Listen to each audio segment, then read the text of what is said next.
Dubois means from the wood, and if anyone has lived up to that name, it's Jean-François Dubois.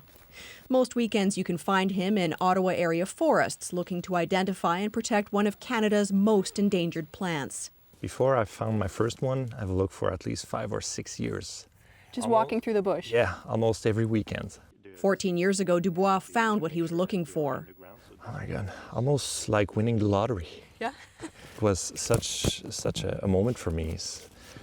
So many emotions when I first saw it because I've read so much about it. Oh, there's a nice one. Another tree. You can see the fruit on it. Yeah, exactly. And this is good news. When you see fruit, it means that maybe there's a chance that there's going to be a small one growing in a year and a half.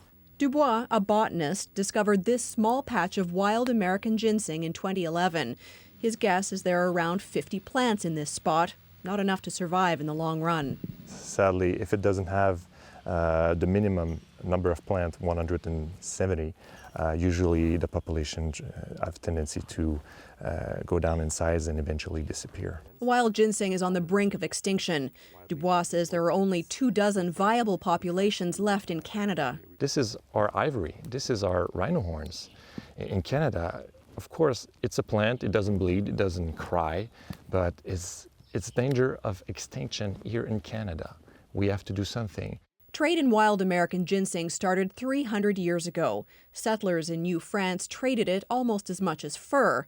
Over time, the market expanded.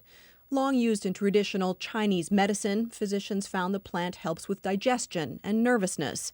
While ginseng's value depends on its size and shape, a root the size of a man's finger can fetch more than $500.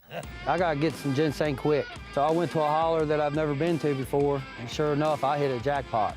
Wild ginseng poaching is the focus of 2 cable TV shows in the United States.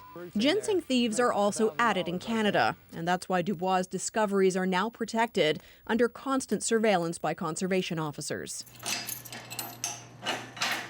So welcome to our evidence room. Okay. Everything here has been seized at one point and has been served as evidence in court. Among all these contraband pelts, tusks, and skins taken from well-known endangered animals people love and revere is also a seized root of ginseng. Wildlife crime is actually one of the largest forms of crime out there. It's the 4th largest after illegal drugs and human trafficking and corruption. But when it comes to the illegal harvesting of wild ginseng, offenders are getting off with suspended sentences and fines. In Canada, and generally speaking around the world, penalties for environmental laws are quite low compared to other kinds of crimes, mainly because people don't see a human victim there. But Dubois sees a human victim. Wild ginseng may well have unknown medicinal properties that would disappear with the plants if they become extinct.